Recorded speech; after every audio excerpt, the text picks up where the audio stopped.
If you're a business owner using ChatGPT right now or any AI tool, there's a setting that's turned on by default that is sending your business data to OpenAI. Your client conversations, your pricing strategies, your internal documents, all of it. And most business leaders have no idea. And the good news, it only takes 10 seconds to turn it off.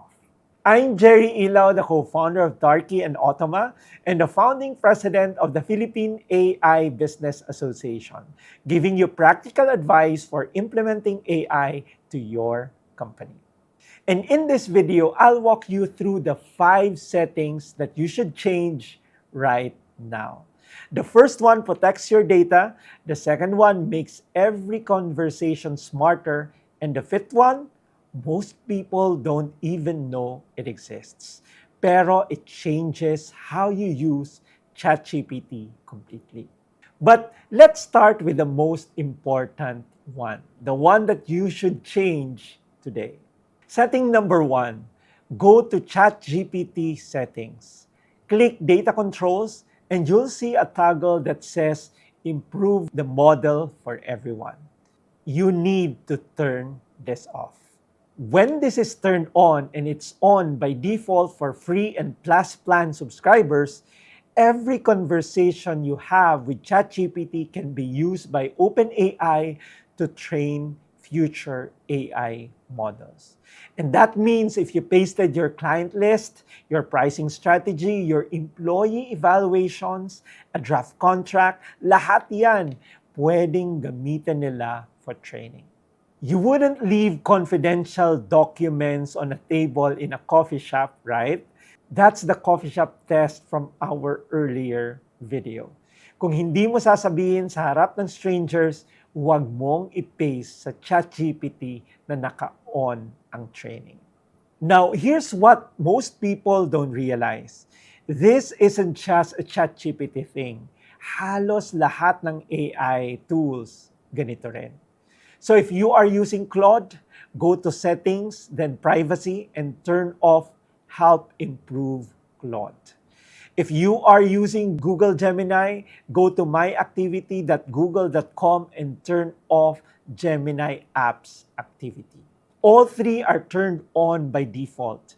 Meaning, kung hindi mo pa binabago yan, your business conversations have been training their AI models this whole time. And your competitors, well, they might benefit from that AI training. So 10 seconds per tool and that's all it takes. So gawin mo na yan, pause this video if you need to. But turning off training is not enough to make ChatGPT useful. You'll also need to tell it who you are, and that's setting number 2. So go to Settings, then Personalization, then Custom Instructions. So this is where you tell ChatGPT who you are once, and it remembers it for every single conversation going forward. And most business owners open ChatGPT and start typing their questions cold. No context, no background, kaya generic ang sagot. Kasi hindi kanya kilala. So here's what I recommend you put in your custom instructions. Something like this. I'm a business owner in the Philippines running a distribution company with 25 employees selling your product. My customers are mostly retailers and resellers in Luzon. We do around X million annually. Give me practical and concise advice. No theory, no fluff. When you think I'm wrong, tell me straight. When I ask for a plan, give me numbered steps. When I ask for analysis, include business implications.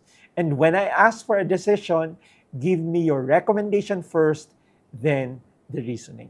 And lastly, do not use M dash in your answers. You know, the ubiquitous M dash, that long dash that you see in AI outputs everywhere. Well, you can actually tell ChatGPT to avoid M dash. So that's it. Takes 2 minutes to write, but now every conversation starts from the right context. You don't have to re-explain your business every time. Parang briefing mo sa consultant. One time lang. Tapos, alam na niya. And of course, you can add more context to help AI get to know you better. The more specific your custom instructions are, the better the output. So if you're in retail, say retail. If you're managing field teams, say it. If you want answers in Taglish, say it as well. ChatGPT follows what you tell it, but you have to actually tell it. Now, even with training turned off and custom instruction set, there are still situations where you need extra protection. And that's setting number 3. When you open a new conversation in ChatGPT, look for the option that says temporary chat. Click it. When temporary chat is on, ChatGPT won't save the conversation to your history. It won't store it in memory, and it won't be used for training, even if you forgot to change the setting number 1. So use this when you're discussing anything sensitive, like pricing strategies, employee performance reviews, legal questions, supplier negotiations, financial data, etc. Think of it as incognito mode for ChatGPT. After the conversation, that conversation will not be saved. So my rule of thumb, regular daily tasks, you can use normal chat.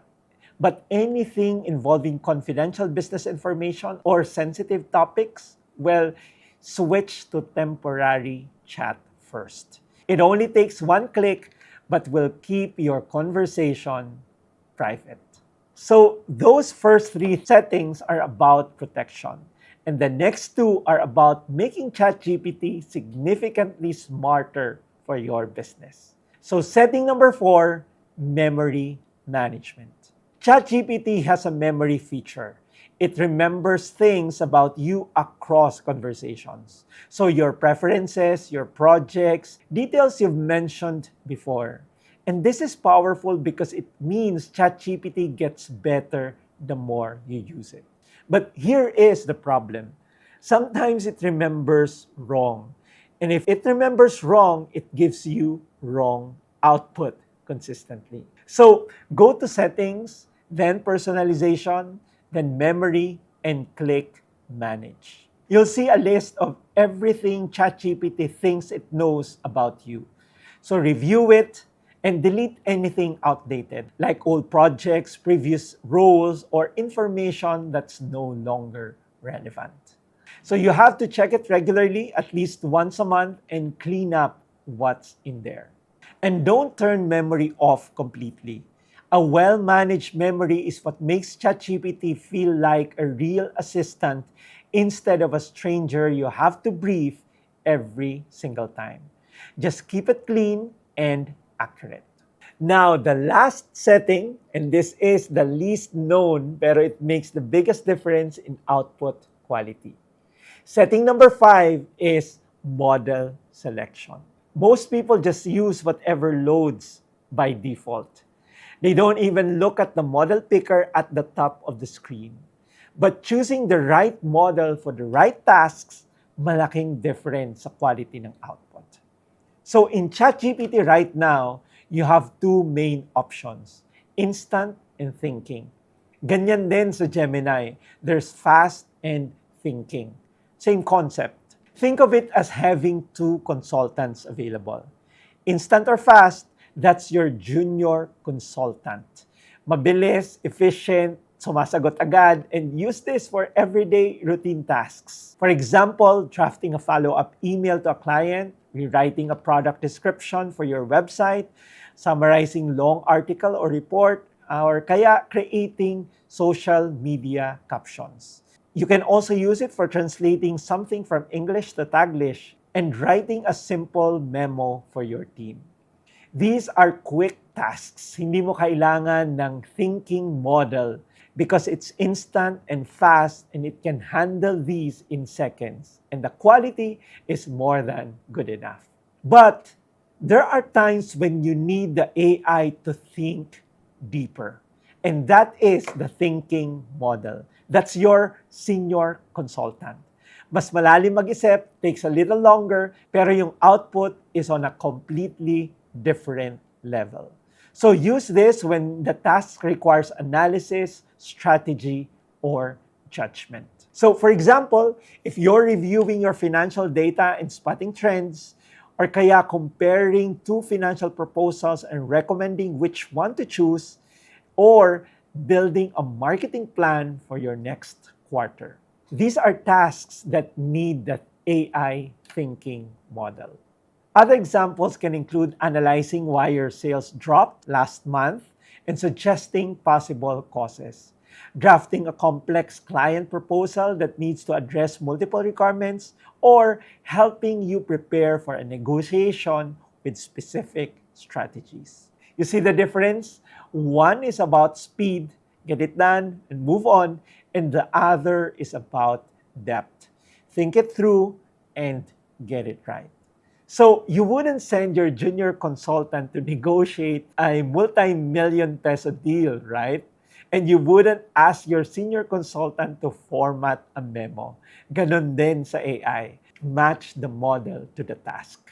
So before you type anything, look at the model selector at the top. Ask yourself, is this a quick task or a thinking task? If it needs accuracy and depth, switch to thinking. If it's routine, stay instant or fast. Simple habit, pero malaking improvement sa results mo. So let's recap the things that we have discussed. 5 settings that protect your business and make ChatGPT actually work for you. Setting number 1 is turn off improve the model for everyone. And do the same for Claude and Gemini. It protects your data. Setting number 2 is set up custom instructions. Tell ChatGPT who you are once. And setting number 3, use temporary chat for anything confidential. Number 4 is manage your memory regularly. Clean out what's wrong. And lastly, setting number 5 is choose the right model for the right task. Senior consultant for strategy and junior consultant for speed. So here's your action plan. Before you close this video, as in right now, open ChatGPT, go to the settings, go to data controls, and turn off improve model for everyone. That's the one that matters most. Then next week, set up the custom instructions. Those 2 changes alone will make your ChatGPT experience dramatically better and safer. And it only takes 10 minutes. Again, I'm Jerry Ilaw, the co-founder of Darky and Automa, and the founding president of the Philippine AI Business Association, reminding you that AI is only as safe as the settings you choose. See you in the next video.